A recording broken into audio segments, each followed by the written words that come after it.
오늘 함께 나눌 말씀의 제목은 이번만 나를 강하게 하사라는 제목으로 하나님의 말씀을 함께 나누도록 하겠습니다. 영국의 대문호라고 하죠. 셰익스피어의 4대 비극 스토리가 있습니다. 그 4대 비극 스토리가 뭐냐면 햄릿, 오셀로, 리오와 그리고 마지막이 뭘까요? 많은 분들이 로미오와 줄리엣이라고 생각하는데 그러면 큰일 납니다. 그거는 4대 비극에 끼지 못해요. 마지막 하나가 맥베스라는 그런 소설입니다. 여러분, 이 네 개의 셰익스피어 작품이 전 세계에서 가장 비극적인 스토리라고 그렇게 불리웁니다. 사실 저는요, 이 네 작품 중에 하나도 읽어본 적이 없어요. 원래 소설을 좋아하지 않아요. 그러다 보니까 뭐 지금도 읽을 생각을 해본 적이 없습니다. 저는 뭐 이 내용을 몰라요. 하지만 제 개인적으로 제가 알고 있는 스토리 중에서 이 세상에서 가장 비극적인 스토리가 따로 있습니다. 바로 그것이 오늘 본문에 등장하는 삼손의 이야기입니다.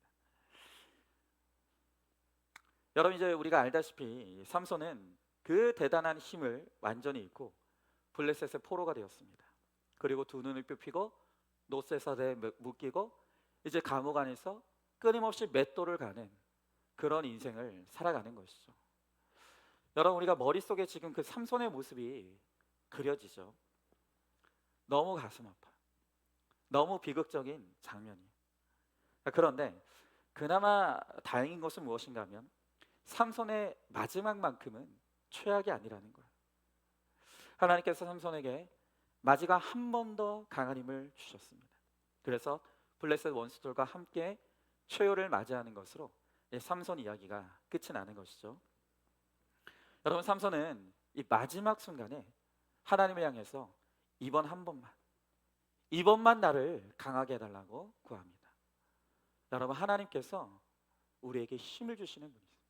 하나님은 우리를 강하게 하시는 분이십니다. 하나님이 강하게 하시는 은혜를 받아야 우리가 승리하는 삶을 살아갈 수 있는 것입니다. 여러분, 그래서 오늘 말씀을 통해서 이 강하게 하시는 하나님의 은혜는 어떻게 우리에게 올 수 있는지 우리가 그것을 좀 함께 나눠보기를 원합니다. 자, 먼저 첫 번째로 하나님은 우리에게 강함을 주시기 전에 먼저 내 힘을 싹 다 빼가십니다. 내 힘이 빠져야 하나님의 강함이 임한다는 거예요. 자, 오늘 19절부터 20절의 말씀해 보니까 드릴라가 삼손에게 자기 무릎을 베고 자게 하고 사람을 불러 그의 머리털 7가닥을 밀고 괴롭게 하여 본즉 그의 힘이 없어졌더라. 드릴라가 이르되 삼손이여 블레셋 사람이 당신을 들이닥쳤느니라 하니 삼손이 잠을 깨며 이르기를 내가 전과 같이 나가서 몸을 떨치리라 하였으나 여호와께서 이미 자기를 떠나신 줄을 깨달지 못하였더라 그랬습니다. 여러분, 이 삼손 이야기 너무 유명하잖아요. 안 믿는 사람도 삼손 이야기를 알아요. 여러분, 우리가 아는 것처럼 하나님께서 삼손에게 얼마나 강력한 힘과 능력을 주셨는지 모릅니다. 그런데 하나님께서 삼손에게 그와 같은 강한 힘을 주셨을 때는 이유가 있고 목적이 있었어요. 그것은 그 힘을 가지고 내 백성 이스라엘을 블레셋으로부터 구원하라는 거예요. 그리고 이 이스라엘 백성들을 하나님 내게로 이끌라는 것이죠. 그러나 삼손은 하나님이 주신 그 강한 힘을 잘못 사용했어요. 그는 그 힘을 가지고 죄 짓는 데 쓴 거예요. 자기 정욕과 욕심과 음란을 이루는 일에 자기 힘을 다 소진해 버린 것이죠. 자, 이렇게 삼손이 하나님이 주신 그 강한 힘을 잘못 사용했을 때 그때 그것을 지켜보시던 하나님께서 하시는 일이 무엇입니까? 이제 그 주셨던 것을 가져가시는 거예요. 걷어가시는 거예요. 여러분, 오늘 말씀을 보니까 그의 힘이 없어졌대요. 그리고 그 힘이 없어진 것은 여호와께서 삼손을 떠나셨기 때문이다 라고 성경은 그렇게 기록하고 있는 거예요. 여러분, 욥기서 1장 21절은 이렇게 기록하고 있어요. 주신 이도 여호와시요 거두신 이도 여호와시니 여호와의 이름이 찬송을 받으실지니라. 여러분, 믿으십니까? 여러분, 하나님이 우리에게 모든 것을 주세요. 여러분, 지금 우리에게 주어진 것 중에 내게 없어요. 모든 것은 다 하나님께로부터 우리에게 온 하나님의 것이에요. 하나님께서 우리에게 필요한 것을 주신다는 거예요. 그런데 하나님은 하나님의 뜻대로 우리에게 주셨던 것들을 도로 가져가시기도 하신다는 거예요. 여러분, 특별히 하나님은 오늘 이 삼손을 통해 보는 것처럼 우리가 하나님이 우리에게 주신 것을 하나님이 기뻐하시는 뜻과 목적대로 올바르게 사용하지 않으면 그것을 반드시 도로 걷어가십니다. 여러분, 하나님께서 건강을 주셨습니까? 그런데 그 건강 잘못 사용하면요, 하나님이 어느 날 내 건강을 걷어가시는 거예요. 여러분, 하나님이 내게 물질 주셨습니까? 그런데 그 물질을 하나님의 뜻대로 잘못 사용하지 못하면 하나님께서 어느 한순간 불어버리시는 거예요. 열심히 하는데 모이질 않아요. 아무리 열심히 모으려고 해도 되질 않는 거예요. 다 날아가 버리는 거예요. 왜 그렇다고요? 하나님이 그 물질을 주셨을 때 우리에게 목적하신 바가 있는데 그것을 내가 그대로 사용하지 못했기 때문에. 여러분, 성공과 성취도 그것을 잘못 사용하면 어느 날 물거품처럼 하나님이 다 사라지게 만드시는 거예요. 여러분, 우리는 주시는 것은 하나님의 은혜라고 고백해요. 그런데 걷어가시는 것은 은혜라는 고백을 하지 못해요. 불행이라고 여겨요. 그런데 여러분, 그렇지 않습니다. 오히려 하나님은 우리에게 진짜 강함을 주시기 위해서 때로는 우리의 잘못된 힘을 빼가시는 작업을 먼저 하신다는 거예요. 그러니까 우리의 것을 빼가시는 이유는 진짜 좋은 것을 주시기 위함일 수 있다는 거예요. 여러분, 삼손도 원래 하나님이 주신 힘인데 그걸 자기 걸로 착각했어요. 내 건 줄 아는 거예요. 내 마음대로 쓰는 거예요. 그러더니 교만해졌어요. 그러니까 하나님이 그의 인생에 개입할 틈이 없고 공간이 없는 거예요. 여러분, 그래서 하나님은 이제부터 그의 속에 가득한 그 잘못된 힘을 싹 다 빼가시는 거예요. 싹 다 빼가시는 거예요. 그를 교만하게 만드는 그 잘못된 힘들을 다 빼가시는 거예요. 그리고 그 잘못된 힘이 빠진 그 자리에 이제 하나님이 주시는 새 힘을 불어넣어 주시는 것이죠. 여러분, 우리도 똑같습니다. 하나님께서 우리에게 진짜 강한 힘을 주시길 원해요. 여러분, 그런데 그러려면 먼저 이루어져야 하는 것이 나의 그 삐뚤어지고 잘못된 힘이 빠지는 거예요. 내 생각, 내 판단, 내 옳고 그름, 내 좋고 싫음. 여러분, 지금 내 속에 나로 꽉 차 있는 그 나의 죽지 못한 자, 내 힘이 꽉 들어가 있는 내 힘이 빠지고 죽어질 때 비로소 그때 하나님의 은혜가 임하고 하나님의 개입하시고 역사하시는 그 강함이 우리 가운데 이루어지기 시작하는 것이죠. 여러분, 특별히 하나님께서 내 힘을 끊임없이 빼가실 때 특별히 하나님께서 빼시는 그 영역이 어디냐면 바로 내 계획이에요. 여러분, 우리는 얼마나 계획에 집착하는지 몰라요. 그래서 우리 인생의 5년 뒤, 10년 뒤, 50년 뒤, 심지어는 죽은 다음까지도 계획을 해요. 그래서 보험을 얼마나 많은지 드는지 몰라요. 자동차 보험은 물론이고 생명보험, 사망보험, 암보험 여러분, 보험 몇 개 있어요? 몇 개 있어요? 나 궁금해요, 진짜. 아니, 죽은 다음까지도 걱정하면서 계획을 하는 거예요. 여러분, 그런데 내 계획이 우상이 되고 내 계획을 고집하면 우리 인생에 하나님의 계획이 개입이 안 돼요. 하나님의 계획이 이루어질 수가 없는 거예요. 여러분, 그렇기 때문에 오늘 하나님께서 내 인생에 계획하신 그 뜻, 하나님이 나를 이 땅에 보내실 때 하나님이 원래 계획하신 그 계획이 이루어지기 위해서 하나님은 언제나 내 계획을 깨트리는 일들을 이루어 가시는 거예요. 여러분, 이걸 좀 오늘 꼭 말씀드려야 될게요. 여러분, 제가 얼마 전에 우리 교회가 아니라 우리 교회 어떤 성도님이 저한테 질문 하나 하셨어요. 그게 뭐냐면, 목사님, 우리 교회는 모든 예배를 그날 큐티 본문으로 하지 않습니까? 아니, 그런데 왜 지난번에 송영미 권사님 장례식 때 그날 큐티 본문으로 안 하고 다른 본문으로 설교하셨냐고. 그러면서 저에게 그거 원칙에서 어긋나는 거 아니냐, 그렇게 질문하시는 분이 있었어요. 맞아요. 여러분, 우리는 그날의 큐티 본문으로 모든 예배를 하는 게 우리의 원칙이 맞아요. 그런데 여러분, 그렇다고 해서 그게 우상이 되면 안 돼요. 그게 원칙이지만 그게 진리는 아니라고요. 여러분, 우리의 최고의 가치는 뭔지 아십니까? 구원이에요. 여러분, 때로는 하나님께서요, 구원을 위해서 그날 말씀이 아닌 다른 말씀을 긴급하게 전하고 하실 때가 있어요. 하나님이 그렇게 긴급하게 개입하실 때가 있다고요. 여러분, 제가 그날 그 송영미 권사님, 물론 안 가신 분들도 있지만 그 송영미 권사님 장례식에 갈 때 그날 새벽에 나와서 큐티 본문을 묵상을 해봤어요. 근데 제가 이미 알고 있었던 게, 우리 권사님 가족들이 다 하나님을 안 믿는 불신 가족들이 거의 대부분이다. 그날 제가 그날 본문을 묵상을 해보니까 이건 이 불신자 가족들에게 아무리 설명해도 이해하기가 힘든 본문인 거예요. 그래서 제가 가만 묵상하면서 안 믿는 가족들을 향해서 오늘 복음을 전해야 되는데, 오늘 이 본문을 가지고, 이 큐티 본문을 가지고 말씀을 전하는 게 더 구원을 위한 걸까? 아니면 더 단순하고 명확한 복음이 드러나는 다른 본문을 가지고 설교하는 게 더 구원에 도움이 될까? 제가 깊이 고민하고 묵상했어요. 그리고 기도했어요. 그리고 하나님께서 저에게 주신 마음은 뭐냐면, 불신자 가족들의 구원을 위해서 좀 더 단순하고 명확한 본문을 가지고 복음을 전하는 게 낫다는 마음을 주셨어요. 그래서 그렇게 한 거예요. 여러분, 제가 오늘 여러분들에게 계획 세우는 거, 원칙 세우는 거, 그거 나쁘다고 말씀드리지 않아요. 계획 세우셔야 돼요. 원칙을 세우셔야 됩니다. 여러분, 그러나 우리가 또한 반드시 기억할 것은 뭐냐면, 하나님이 우리의 삶에 언제든지 개입할 여지가 있어야 되는 거예요. 하나님이 긴급하게 우리의 삶에 개입하셔서 내가 계획했던 것과 다른 계획을 주실 때가 있어요. 내가 가려고 하는 길과 다른 길을, 또 내가 하려고 하는 방법이 아닌 다른 방법을 주실 때가 있다는 거예요. 여러분, 그럴 때 우리는 과감하게 내 것을 포기하고 하나님을 따를 수 있는 이 영적인 여백이 있어야 되는 거예요.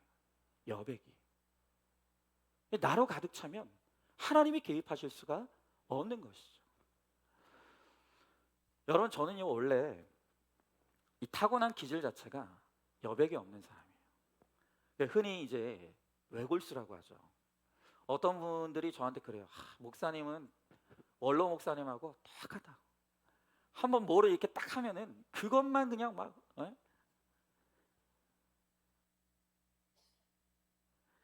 마음에는 안 드는데 맞는 것 같아요. 맞는 것 같아요. 여러분, 제가 성형 검사를 해보면요, 저는 언제나 계획형 인간으로 나와요. 저는 뭘 절대로 즉흥적으로 계획 없이 하는 걸 싫어해요. 굉장히 불안해하는 사람이에요. 여러분이 믿건 말건 저는 철저히 계획형 인간. 그래서 계획 짜고 동선 짜고 하여튼 뭔가 체계적으로 일하는 걸 좋아해요. 여러분, 그래서 제가 자주 말씀드리지 않습니까? 우리 동네에 무슨 식당이 하나 열었어요. 저요? 안 가요. 절대 안 갑니다. 그 대신 즉흥적인 분들이 있거든요. 즉흥적인 분들을 먼저 보내서 그분들이 먹어보고 괜찮다고 하면 그거 듣고 가는 거예요. 여러분, 저는 그만큼 계획을 중요시합니다. 계획을 세우고 계획대로 돼야 안심이 돼요. 여러분, 저는 계획 없이 뭘 하는 거를 굉장히 싫어하는 여백이 없는 사람이었어요. 그런데 이 계획이 너무 우상이 되니까 하나님께서 어느 순간부터 제가 세웠던 계획들을 철저하게 무너뜨리시고 깨뜨리시는 일들을 하시기 시작하는 거예요. 여러분, 제가 몇 번 말씀드린 적이 있어요. 여러분, 저는 제 인생에 20대의 계획이 있었고 30대의 계획이 있었고 40대의 계획이 다 세워져 있었어요. 저희가 20대 때 세웠던 계획의 핵심이 뭐냐면, 저는 미국에 가서 유학하는 게 제 20대 계획의 핵심이었어요. 그래서 제가 세운 스케줄이 뭐냐면, 1학년까지 대학을 마치고 바로 군대 갔다가 복학해서 3학년까지 다니고, 그 다음에 이제 미국으로 가서 미국 신학교를 졸업하는 게, 그게 저의 20대 스케줄이었어요. 그런데 이제 제가 미국으로 곧바로 가기에는 영어 실력이 굉장히 많이 부족했어요. 그래서 이제 미국에 가서 어학연수를 하려면 돈이 너무 많이 들잖아요. 그래서 저렴하게 이제 어학연수를 할 수 있는 데가 어딜까를 알아보다가 이제 필리핀에 갔죠. 그래서 이제 제가 계획을 세우기를 필리핀에 가서 2년 동안 이제 어학연수를 하고, 거기 또 이제 외국인 선교사, 미국 선교사들이 세운 국제 신학교가 있어요. 거기 들어가서 이제 2년 동안 같이 공부하고, 그래서 이제 뭐 이렇게 해가지고 거기서 이제 영어 실력을 쌓고 그 실력 가지고 나는 미국 가서 바로 신학교에 입학해서 공부한다. 괜찮지 않습니까? 여러분, 또 뭘 말씀하시려고요? 또 그냥. 예. 여러분, 그래서 제가 필리핀 가서 2년까지 공부하는 것까지 순조롭게 제 계획대로 다 됐어. 이제 딱 2년 공부 마치면 미국으로 날아가면 돼요. 그런데 제가 미국 신학교에 입학 원서를 넣었거든요. 입학이 안 된다는 거예요. 제가 분명히 다 알아봤어요. 제 나름대로 다 입학 요강 알아보고 어떻게 들어가면 되는지 다 알아보고 그러고 했는데 입학이 안 된다는 거예요. 여러분, 제가 그 복잡한 과정 다 설명할 수 없지만 분명히 제 계획대로 되고 있었는데 마지막 순간에 무너져 버렸어요. 여러분, 제가 그때 얼마나 하나님 앞에 펑펑 울었는지 몰라요. 원통한 거예요. 하나님, 내가 뭐 다른 거 합니까? 아니, 내가 신학 공부하러 미국 가겠다는데 이게 나만 좋자고 하는 일입니까? 하나님도 좋고 나도 좋은 일 하자는데 하나님, 이 좋은 계획을 왜 무너뜨리시는데요? 너무 원망이 됐어요. 여러분, 20대 때 제가 가장 핵심적으로 계획했던 그 미국 유학길이 산산조각 났어요. 그게 제 계획이 무너졌던 첫 번째 사건이었어요. 그리고 이제 30대가 되면서 제가 세웠던 계획이 뭐냐면, 제가 이제 우리 교회 오기 전에 그때 제가 섬겼던 교회가, 우리 교회 오기 전에 부목적으로 섬겼던 교회가 한 2,000명 정도 되는 그런 교회였어요. 그래서 이제 거기서 커리어를 쌓고 2년 동안 부목사로 있다가 제 계획은 뭐였냐면 2년 후에 저 강남에 있는 이름만 대면 다 아는 그 유명한 교회로 딱 점프하려고 했어요. 여러분, 오빠는 강남 스타일 아니겠습니까? 자, 이제 교회 오빠 아닙니까? 그래서 이제 내가 여기서 이제 이렇게 부목사로 사역하고 이 커리어를 가지고 나는 이제 강남으로 간다. 여러분, 그래서 제가 이제 그 교회 가기 위해서 먼저 사역하고 있었던 그 교회에서 사역하고 있었던 선배 목사님 통해서 다 마련해놨어요. 가면 돼요 이제.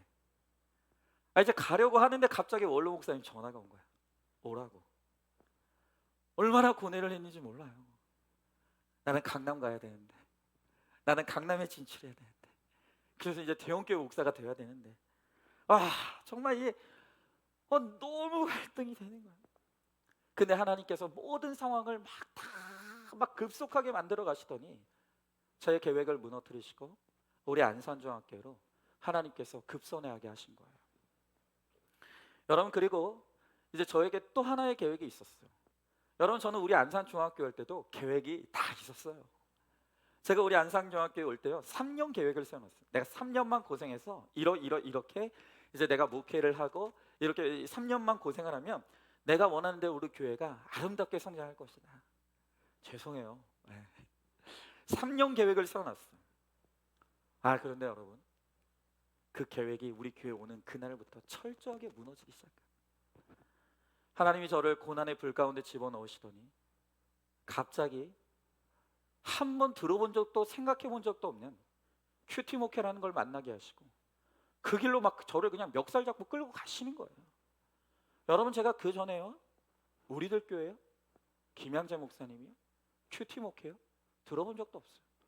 저는 그런 목회 생각도 없었고 할 생각도 없었어요.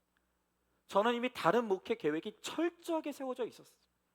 그 목회하기 위해서 열심히 훈련했고 열심히 공부했어요.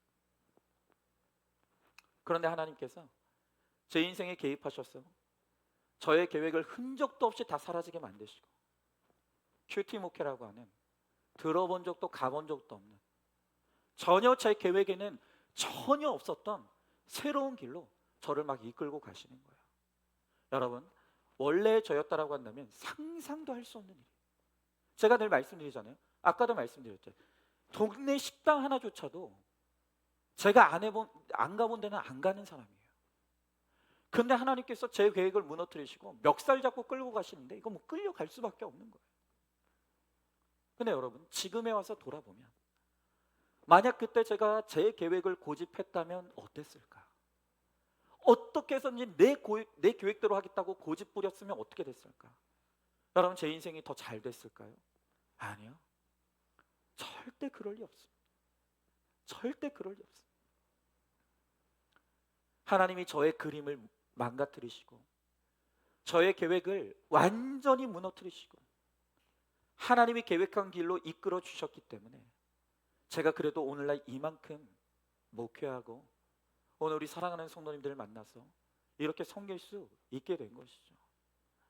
여러분, 그래서요, 제가 이제 많이 변했어요. 제가 이렇게 내가 세운 계획을 하나님께서 자꾸 무너뜨리시는 체험들을 해가다 보니까 여러분, 제가 이제는 계획을 아예 안 세우는 건 아니지만 그렇다고 제가 너무 철두철미하게 계획을 세우지 않아요. 그리고 예전만큼 내가 원하고 계획했던 대로 안 된다고 해서 막 안달복달하거나 불안해하거나 낙심하거나 절망하지 않아요. 이제는 제가 아는 거예요. 내가 계획해봤자 하나님이 아니라고 하시면 죽어도 안 된다는 걸 제가 알아요. 이제. 그리고 내 계획보다 하나님의 계획이 있고 그 계획이 더 좋다는 것을 저는 이제 체험적으로 아는 거예요. 그러니까 거기에 이제 집착하지 않아요. 여러분, 아시겠습니까? 내 힘이 빠져야 하나님이 내 인생에 개입하세요. 내 힘이 빠져야 하나님이 일하시는 거예요. 여러분, 내가 죽어야지만 하나님이 내 인생을 통해서 일하시고 역사하시는 거예요. 여러분, 하나님께서 삼손의 힘을 빼신 것은 이제부터 자기 힘으로 사는 인생이 아니라 하나님의 강한 힘과 능력으로 살라고, 정말 하나님의 은혜의 능력으로 살라고 하나님께서 삼손의 힘을 빼가시는 거예요. 삼손의 힘을 빼가시는 거예요. 왜요? 삼손이 여전히 자기 힘이 남아있는 한 그 힘 가지고 죄만 지으니까, 자꾸 다른 길로 가니까, 자기 계획만 고집하면서 하나님의 계획을 무너뜨리니까. 그래서 하나님께서 이제 삼손의 몸에 남아있는 그 모든 힘들을 싹 다 빼가시는 거예요. 여러분, 지금 오늘 여러분들 가운데 인생이 내 마음대로 안 된다고 느끼시는 분들이 있죠. 자꾸 내 계획이 틀어지는 분들이 있죠. 무너지고 실패하는 경험들을 하시는 분들이 있죠. 여러분, 그것은 지금 하나님이 내 힘을 빼가시는 거예요.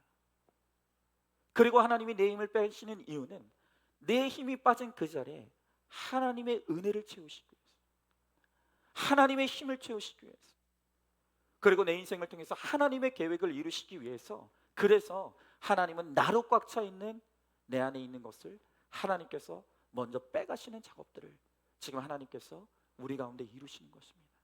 여러분, 그러니 주시는 것도 은혜이지만 가져가시는 것도 은혜인 거예요. 성공하는 것도 은혜이지만 실패도 은혜인 거예요. 내 계획대로 되는 것도 은혜일 수 있겠지만 내 계획이 틀어지고 내 계획이 무너지는 것도, 그것도 은혜인 거예요. 그것이 무너져야 하나님이 일하시고 하나님이 역사하시고 하나님이 개입하시기 때문에.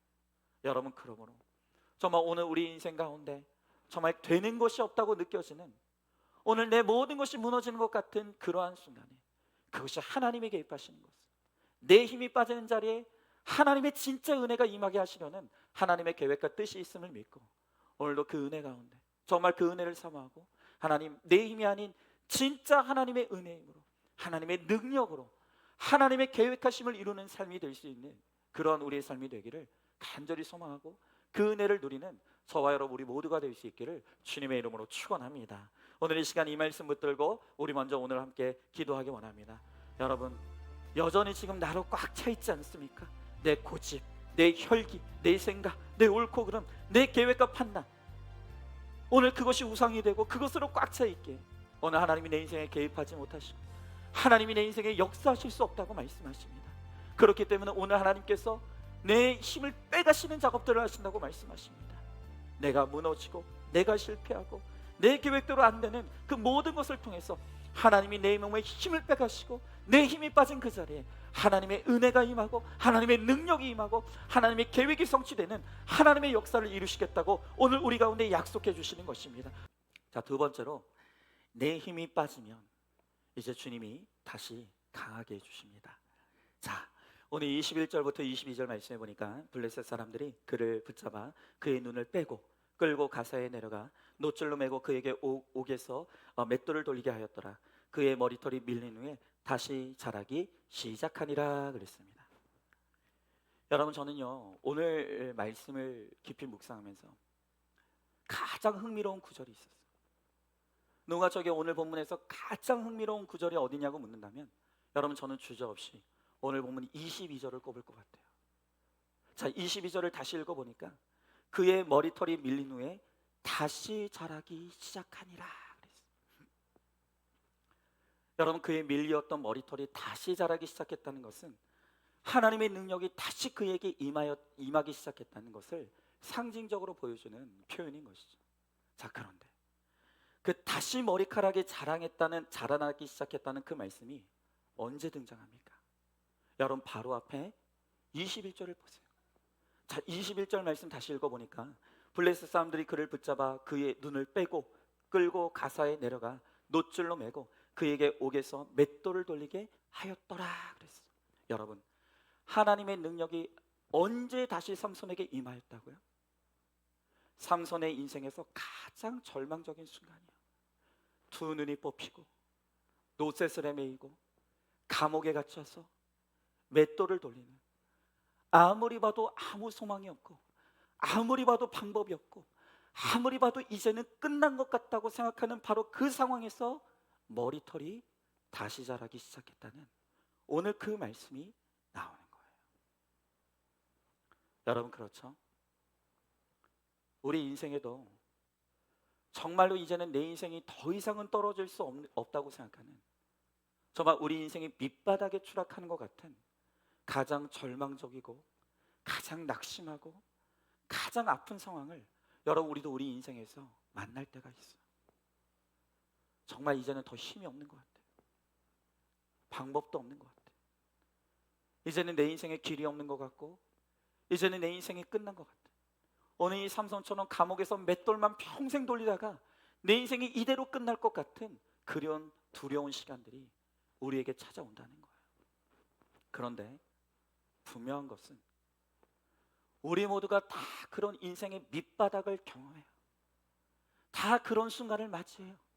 그런데 그 밑바닥에서 마치 유리가 깨듯이 인생이 산산조각 나는 사람들도 있고, 그런데 또 어떤 사람은 그 밑바닥을 치고 다시 올라오는 사람도 있더라는 거예요. 우리가 다 밑바닥을 경험한다니까요. 어떤 사람도 인생의 가장 절망적인 밑바닥을 쳐보지 않은 사람이 없어요. 여러분, 혹시 오늘 우리들 가운데 목사님 나는 밑바닥을 경험해 본 적이 없는데요 하시는 분들이 있습니까? 곧 와요. 곧 와요. 장담해요. 근데 여러분, 우리가 다 인생의 밑바닥에 처박힐 때가 있는데, 그런데 어떤 사람은 그 밑바닥에서 산산조각 나는 사람이 있고요, 또 어떤 사람은 그 밑바닥에서 다시 치고 올라오는 사람이 있다는 거예요. 여러분, 그러면 그 차이가 뭐죠? 무슨 차이냐는 거예요. 여러분, 믿음이 다 같은 믿음이 아니에요. 믿음에 진짜 믿음이 있고요, 가짜 믿음이 있어요. 그런데 내 인생이 가짜냐 진짜냐는요, 우리 인생이 평안하고 무난할 때, 근심 걱정이 없을 때는 내 믿음의 진위 여부가 잘 드러나지 않아요. 근데 언제 내 믿음이 진짜 믿음인가 가짜 믿음인가가 드러나냐면 내 인생이 밑바닥에 떨어졌을 때, 내 인생이 밑바닥으로 곤두박질 칠 때, 가정이 깨지기 직전이고 자녀들은 엉망진창이고 내가 경제적으로 파산했을 때, 바로 그때 내 인생의 밑바닥에서 내 믿음이 진짠가 가짠가 그때 드러나는 거예요. 여러분, 바로 그때 나는 깨진 유리조각처럼 완전히 인생이 무너져버린 삶인가, 아니면 용수철처럼 바닥을 찍고 다시 튀어오르는가, 이것이 우리에게 신앙이 있느냐 없느냐를 드러내는 굉장히 중요한 잣대라는 것입니다. 여러분, 우리 삼손을 통해서 하나님께서 우리들에게 가르쳐 주시는 너무나 귀중한 진리가 있어요. 그게 뭐냐? 분명히 우리 인생에는 21절에 가장 절망적인 밑바닥이 있다는 거예요. 우리는 다 반드시 그 밑바닥을 경험해요. 그 밑바닥에 처박힐 때가 있어요. 그러나 성경은 21절에서 끝내고 있지 않아요. 바로 곧바로 22절을 덧붙여 놓는 거예요. 다시 자라기 시작하니라. 하나님은 믿는 우리에게 지금 가장 절망적인 순간, 다 끝났다고 생각하는 그 현실이 우리 인생의 끝이 아니라고 말씀하시는 거예요. 하나님은 우리 인생의 밑바닥에서 이제 내 인생은 끝났고 여기서 절대로 벗어날 수 없다고 생각하는 바로 그 자리에서 다시 시작할 수 있는 힘을 주시는 하나님이심을 오늘 이 삼손을 통해서 우리들에게 보여주시는 거예요. 여러분, 제가 오늘 성경을 묵상하면서 참 재밌다고 느낀 게 있어요. 여러분, 머리카락은 진짜 천천히 자라요. 그래서 그날 보면 별로 이 머리카락이 자랐다는 느낌이 없어요. 그런데 분명한 것은 뭡니까? 우리 느낌에는 머리카락이 자라는 걸 전혀 느낄 수 없는데, 그런데 우리는 알아요. 머리카락은 분명히 자라고 있다는 거예요. 여러분, 우리도 마찬가지죠. 내 인생에 정말 변화가 있는가? 나는 정말 변화될 수 있을까? 우리가 현재의 삶만 놓고 보면 내 인생은 전혀 변화가 없는 것 같아요. 내 인생에 소망이 없는 것 같아요. 그런데 하나님은요, 분명히 내 인생을 주님이 이끌어가고 계시다고 말씀하시는 거예요. 분명히 내 인생을 하나님의 계획대로 끌고 가고 계시다고 말씀하시는 거예요. 그리고 어느 날 그 하나님의 완성된 계획이 우리의 삶을 통해서 이루어지는 날을 보게 하신다는 거예요. 여러분이 아시다시피 저는 제 아내가 제 머리를 만져줘요. 그러니까 머리카락을 만진다는 거죠. 이제 머리카락을 잘라줘요. 대체적으로 마음에 들어요. 근데 이제 제 아내도 로봇이 아니다 보니까, 기계가 아니다 보니까 이제 가끔 사고를 칠 때가 있어요. 그러니까 이제 바리깡으로 이렇게 민단 말이에요. 하다가 그냥 우악 밀릴 때가 있어요. 땜빵이 생겨버리는 거예요. 여러분, 그래서 여러분들을 모르게 제가 흑채를 뿌릴 때가 있어요. 너무 땜빵이 확 밀어버려가지고 이거 도저히 이대로는 못 가겠네. 흑채를 확 뿌려가지고. 근데 이제 여기서 이제 불평하면 다시는 이제 머리를 안 잘라줄까봐 제가 꼭 참지만, 아니 안 그래도 자랑할 것이 아무것도 없는 인생인데 머리까지 이렇게 해놓으면 어떡하냐고 막 속에서 막 천불이 날 때가 있는 거예요. 근데 여러분, 그렇게 제 아내가 사고를 쳐서 머리가 엉망이 됐을 때 그때 저에게 소망이 되는 말씀이 있어요. 그게 뭡니까? 그의 머리털이 밀린 후에 다시 자라기 시작하니라. 이게 소망이 되는 거예요. 여러분, 오늘 내 머리를 망쳤다고 내가 낙심하고 절망할 필요가 없는 이유가 뭡니까? 머리카락은 다시 자라요. 다시 자라요. 이게 끝이 아니에요. 길게 갈 것도 없어요. 딱 일주일만 참으면요, 그 당시엔 정말 꼴도 보기 싫었던, 정말 너무나 망쳐버린 것 같은 그 머리 다시 자라는 거예요. 다시 돼요. 할 수 있는 거예요. 여러분, 우리는 제한적인 존재이기 때문에 지금 당장 내 눈앞에 펼쳐지고 있는 상황만 볼 수밖에 없는 거예요. 지금 당장 내 눈앞에 보이는 팩트는 머리카락이 잘리고 비참하게 두 눈이 뽑히고 감옥에 갇혀서 맷돌을 돌리는 그 비참한 현실밖에는 우리는 보지 못하는 것. 그게 우리 인간이에요. 여러분, 그러나 우리가 그것밖에 보지 못하기 때문에 성경은 너무나 친절하게도 곧바로 22절을 붙여놓으신 거예요. 여러분 꼭 기억하십시오. 삼손처럼 머리카락이 잘리고 힘을 잃어버린 상황에 놓였다 할지라도 내 인생이 여기서 끝나지 않아요. 소망을 가지시라. 힘을 내시라고요. 지금은 정말 초라하게 머리카락이 잘려버린 인생인 것 같지만 머리카락은 다시 자란다고요. 내 인생의 밑바닥에 지금은 처박혀 있지만 그 밑바닥이 내 인생의 끝이 아니라고요. 하나님은 얼마든지 그 밑바닥을 치고 다시 일어날 수 있는 힘을 우리들에게 주신다고요. 여러분, 이런 면에서 보면 우리 성도들의 삶에서 잠시는 넘어지는 것은 가능하겠지만 여러분, 그것이 예수 안에 있는 우리를 절대로 절망으로 끌고 가지 못한다. 왜 그렇다고요? 다시 머리카락을 자라게 하시는 하나님께서 아침마다 새로운 은혜를 누릴 수 있는 그 힘과 능력을 우리들에게 주시기 때문이에요. 여러분, 저라고 왜 절망할 일이 없겠습니까? 정말 제 인생에도요, 말로 다 할 수 없는 낙심과 절망이 저를 점령할 때가 있어요. 정말 수도 없이 제가 감정적으로 느끼는 정말 밑바닥을 칠 때가 있어요. 정말 제 감정이 밑바닥을 칠 때는요, 정말 이제 더는 못하겠다. 더 이상은 못하겠다. 이제는 끝내야겠다. 여러분, 그런 인내의 한계, 힘의 한계, 감정의 한계를 저도 느낄 때가 많아요. 여러분, 그런데 그런 깨어진 마음을 가지고 하나님께 가는 거예요. 정말 제가 지금 솔직하게 느끼는 그 밑바닥의 감정을 가지고 저는 반드시 주님 앞에 가는 거예요. 하나님, 이제는 더는 못하겠습니다. 하나님, 이제는 정말 더는 나에게 할 수 있는 힘이 없습니다. 그리고 정말 하나님 앞에 펑펑 우는 거예요. 그리고 그 기도의 자리를 일어나면 어느새 제 안에 다시 시작할 힘이 채워져 있는 거예요. 여러분, 언젠가 저희 아이들이 저한테 그러는 거예요. 우리 아빠는 절대 안 울어. 우리 아빠는 절대 울지 않아. 그러니까 아이들이 보기에 저는 되게 울지 않는 강한 사람인 줄 알아. 그러면서 오늘 아이들이 저한테 그래요. 아빠도 운 적 있어? 그래요. 그래서 제가 그랬죠. 당연하지. 아빠도 울지. 아빠도 펑펑 울 때가 있어. 그랬더니 깜짝 놀라면서 언제 울었냐고. 그래서 제가 그러죠. 아빠는 기도할 때 울어. 기도할 때 울어.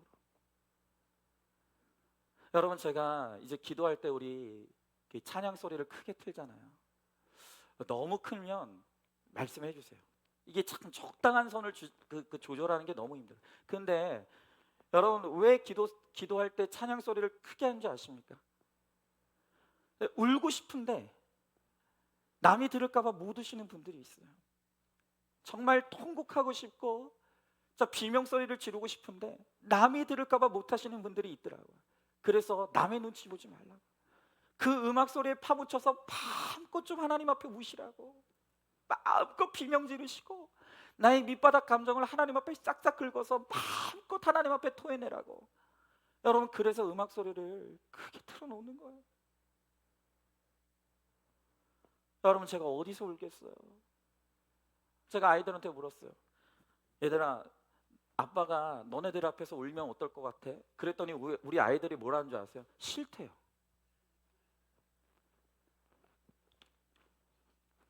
아이들은 그런 것 같아요.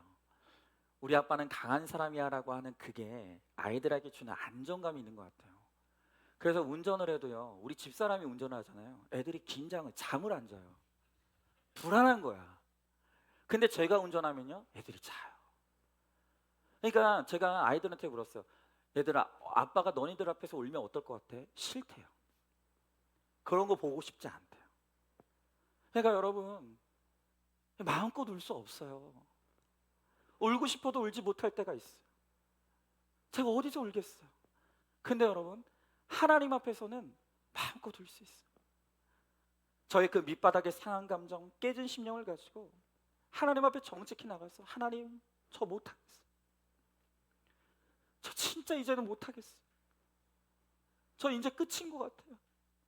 더 이상은 할 수가 없어요 하고 정말 하나님 앞에 펑펑 울 때가 있어요. 그런데 하나님 앞에서 그렇게 눈물을 쏟고 나면 어느새 제 마음에 다시 일어날 힘이 생겨요.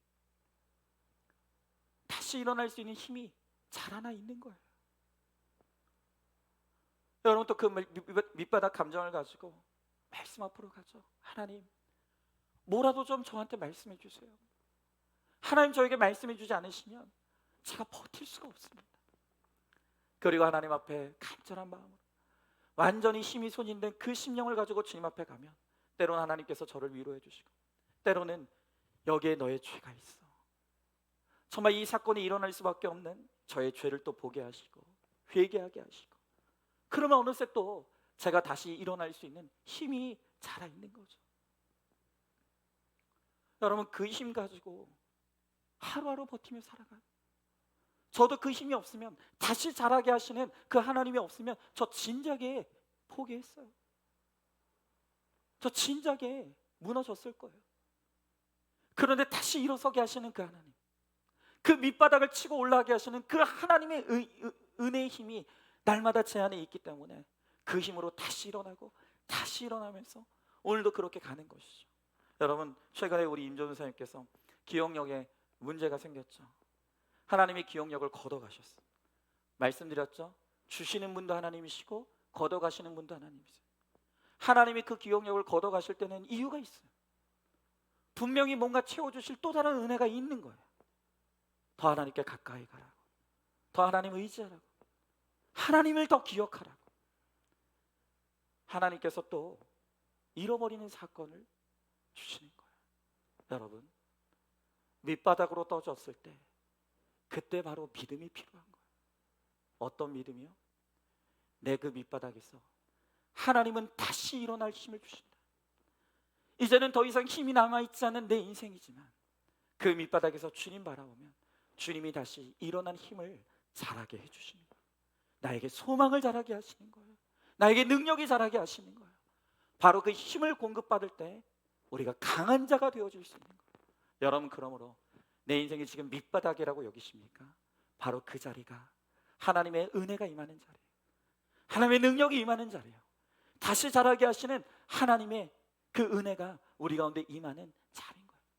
오늘 이 시간 내가 정말 밑바닥으로 떨어졌다고 생각한다면 바로 그 자리에서 주님을 부르십시오. 하나님, 힘이 없습니다. 하나님, 능력이 없습니다. 이제는 더 이상 못하겠습니다. 하나님, 나는 끝난 것 같습니다. 이제는 아무것도 할 수 없습니다. 하나님 앞에 우세요. 하나님 앞에 통곡하세요. 비명을 치세요. 그럼 어느새 하나님이 다시 내 힘을 자라게 하시고 내 소망을 자라게 하시고 내 능력을 자라게 하시고 그 힘으로 다시 일어서 오늘 우리가 될 수 있기를 간절히 소망합니다. 세 번째로, 하나님께서 우리들에게 주시길 원하시는 진짜 강함은 영적인 강함입니다. 자, 오늘 28절부터 31절 말씀을 제가 읽어보겠습니다. 삼손이 여호와께 부르짖어 이르되 주 여호와여 구하옵나니 나를 생각하옵소서. 하나님이여 구하옵나니 이번만 나를 강하게 하사 나의 두 눈을 뺀 블레셋 사람에게 원수를 단번에 갚게 하옵소서 하고, 삼손이 집을 버틴 두 기둥 가운데 하나는 왼손으로 하나는 오른손으로 껴 의지하고, 삼손이 이르되 블레셋 사람과 함께 죽기를 원하노라 하고 힘을 다하여 몸을 굽히매 그 집이 곧 무너져 그 안에 있는 모든 방백들과 온 백성에게 덮이니 삼손이 죽을 때 죽인 자가 살아있을 때 죽인 자보다 더욱 많았더라. 그의 형제와 아버지의 온 집이 다 내려가서 그의 시체를 가지고 올라와서 소라와 에스다올 사이 그의 아버지 마노아의 장지에 장사하니라. 삼손이 이스라엘을 사스로 20년 동안 지냈더라 그랬습니다. 자, 드디어 삼손이 그 다사다난했던 20년의 사사의 삶을 뒤로하고 이제 마지막 최후의 죽음을 맞이합니다.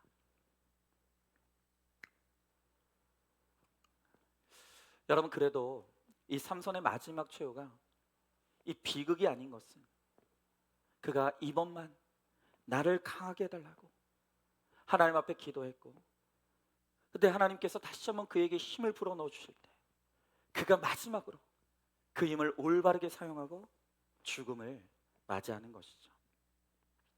여러분, 그는 마지막으로 주어진 그 힘으로 그들의 원수 블레셋을 물리치고 이스라엘을 블레셋의 통치로부터 구해내는 것이죠. 자, 그런데 우리가 반드시 기억해야 될 것은 무엇인가 하면, 비록 삼손이 마지막에 이 블레셋이라고 하는 원수는 물리쳤지만 그럼에도 불구하고 그가 죽을 때까지 마지막까지 끝내 물리치지 못한 진짜 원수가 따로 있었다는 거예요. 여러분, 그의 인생을 비참하게 만들었고 그의 인생을 비극으로 만들었던 여러분, 이 삼손의 인생의 진짜 원수가 무엇입니까? 그것이 바로 죄예요. 특히 음란. 여러분, 이 죄야말로 우리의 진짜 원수 중에 원수. 이번 한 번만 나를 강하게 하사 주님이 주시는 힘으로 우리가 반드시 물리쳐야 될 우리의 진짜 원수는 우리 안에 있는 죄라는 거예요. 여러분, 삼손은 하나님이 주신 그 강한 힘으로 그 어떤 것보다도 죄와의 싸움을 싸웠어야 했어요. 이 죄라는 원수를 반드시 물리쳐야 됐어요. 그러나 그는 죄와의 싸움에서 무기력했어요. 죄를 쫓아내지 못했어요.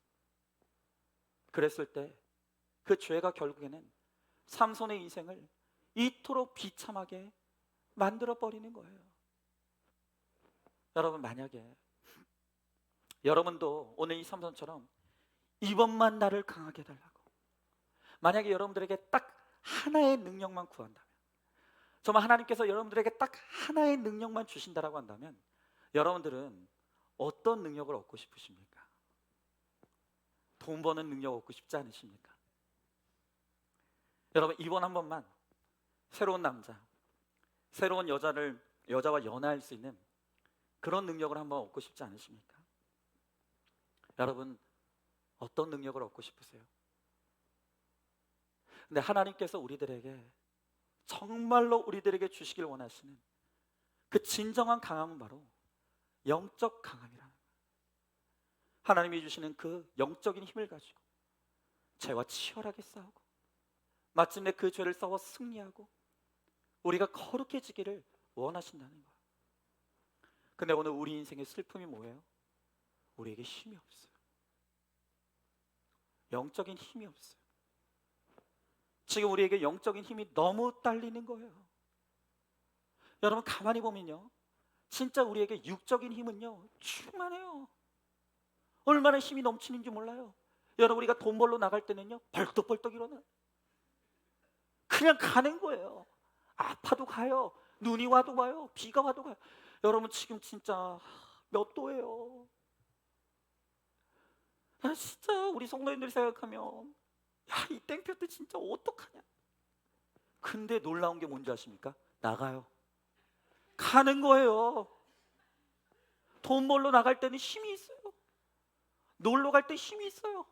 벌써부터 이제 제가 가을에 우리 놀러 간다고 하니까 지금부터 계획 짜시는 분들이 있다니까요. 네? 몇 시간씩 유튜브 보고 게임할 힘은요 충만해요. 근데 너무 가슴 아픈 게 뭔지 아세요? 그렇게 육적인 힘은 충만한데 그 큐티책이 뭐라고?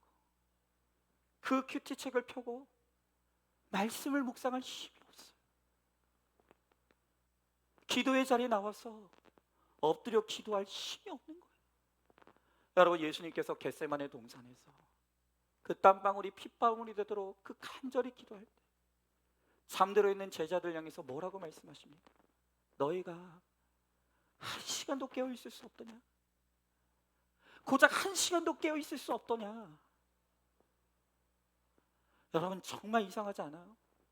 유튜브 볼 때는, 영화 보고 드라마 볼 때는 말똥말똥해. 근데 기도만 하려고 하면 눈이 감기는 거예요. 무기력해지는 거예요. 여러분, 저희 집사람이 그런 이야기를 하더라고요. 여러분, 나만 그래? 나는 기도하려고 하는데 갑자기 고개가 뒤로 젖혀진다고.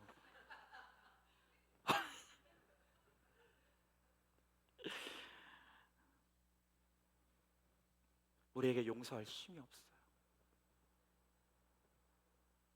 한 사람도 온전히 사랑할 힘이 없는 거예요.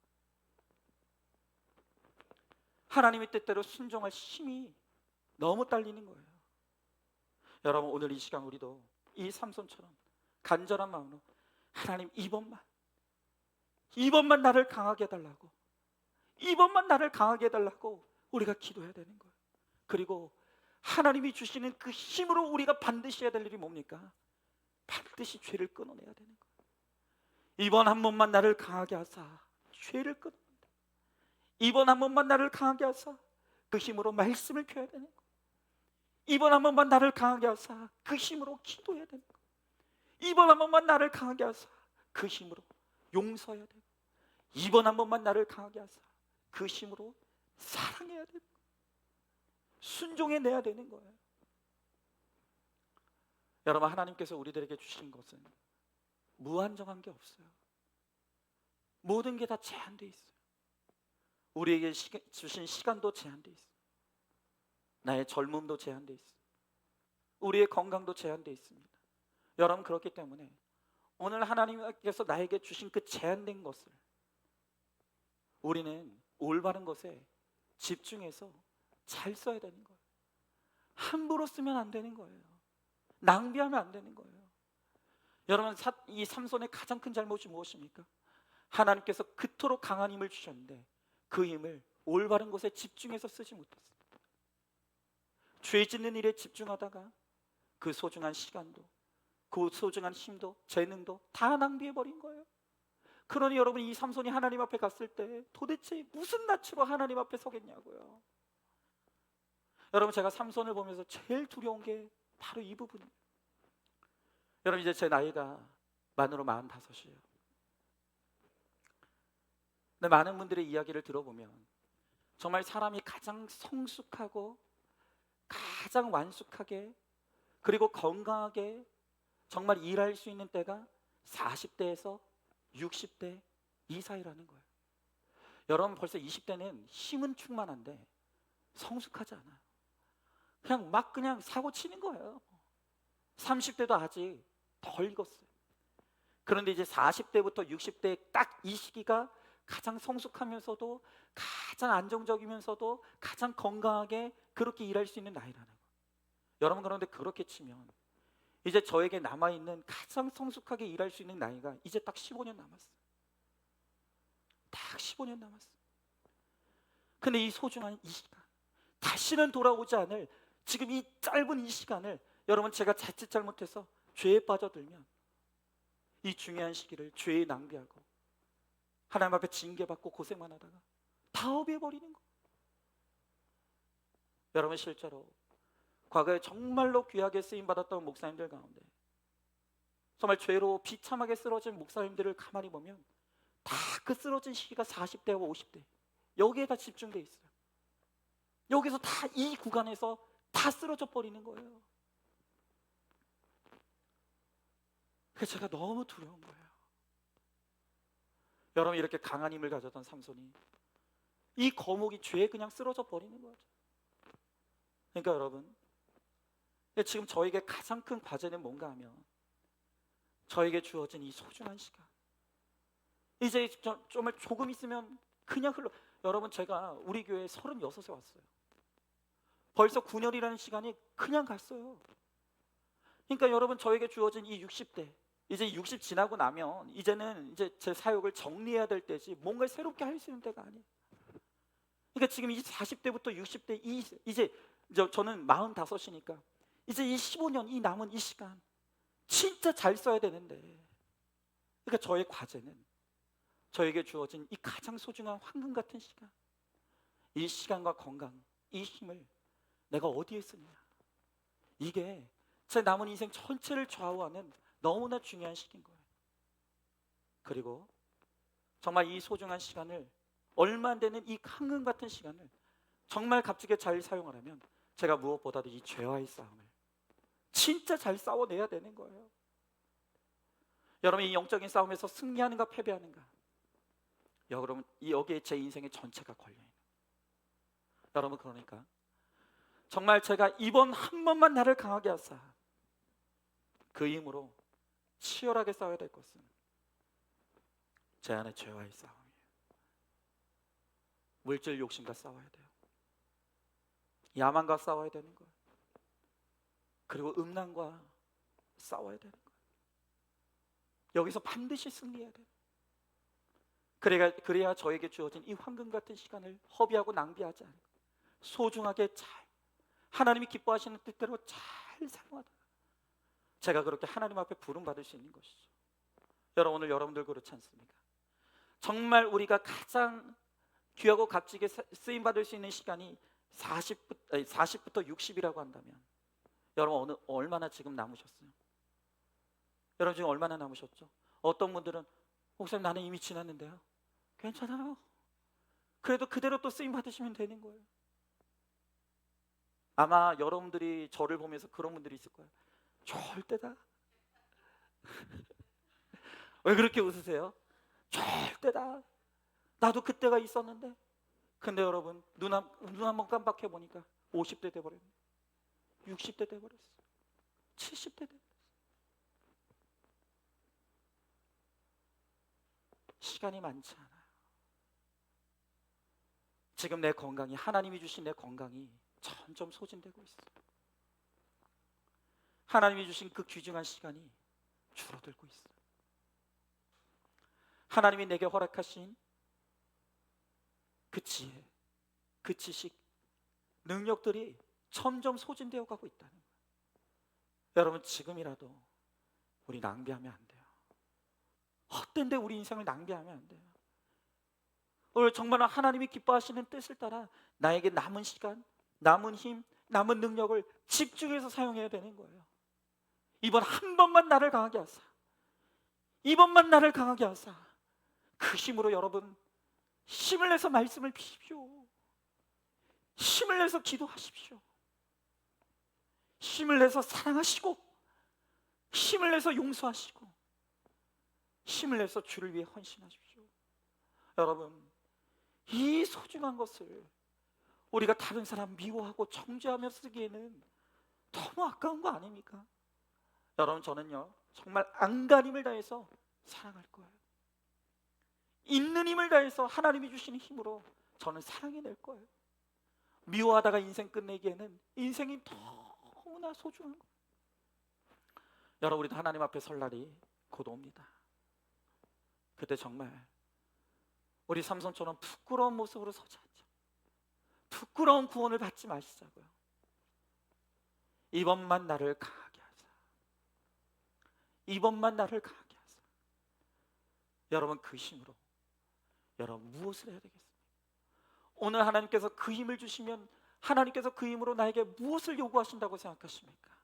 여러분, 나에겐 마지막 남은 그 힘을 가지고 정말 하나님이 기뻐하시는 그 뜻대로 순종하며 따라가므로 하나님 앞에 서는 그날 하나님 앞에 칭찬받고 하나님 나라의 상급을 드리고 영원한 생명을 누리는 그런 복을 누리는 저와 여러분 우리 모두가 될 수 있기를 주님의 이름으로 축원합니다.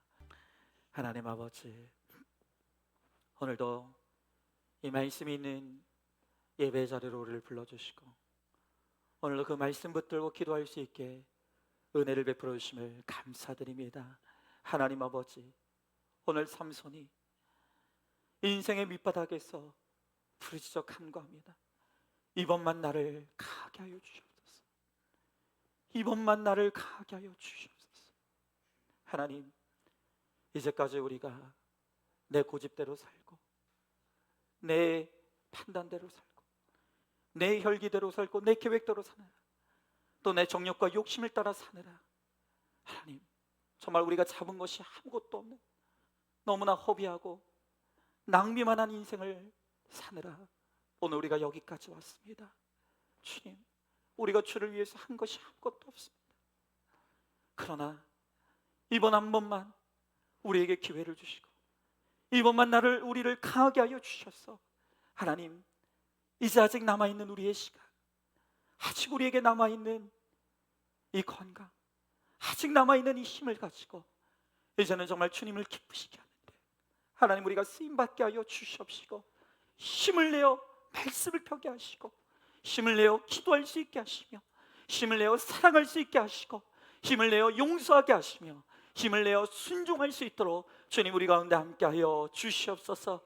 그리하여서 정말로 주님이 주시는 그 힘으로 이제는 정말로 세상을 향해 나가는 것이 아니라 정말 주님의 품에 파고들고 죄와 싸워 승리하며 정말 하나님을 기쁘시게 하는 일에 하나님 아버지의 쓰임받는 인생을 살다가 주님 앞에 부름받는 우리 모두가 되게 하여 주시옵소서. 주님의 강한 힘을 우리들에게 허락하여 주시옵소서.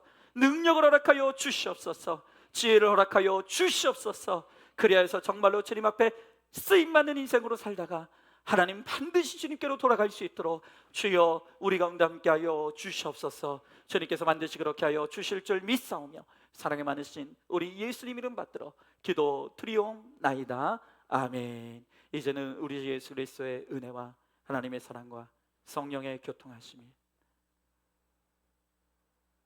이제까지 우리가 우리의 힘과 시간과 우리의 능력을 낭비하며 살았을지라도 이번만 우리를 강하게 하여 주심으로 그 힘으로 말씀을 펴고 기도하며 사랑하며 용서하며 죄와 싸워 승리함으로 주님께 영광 돌리기를 소망하는 사랑하는 모든 성도들 머리 위에 이제로부터 영원토록 함께 계실지어다.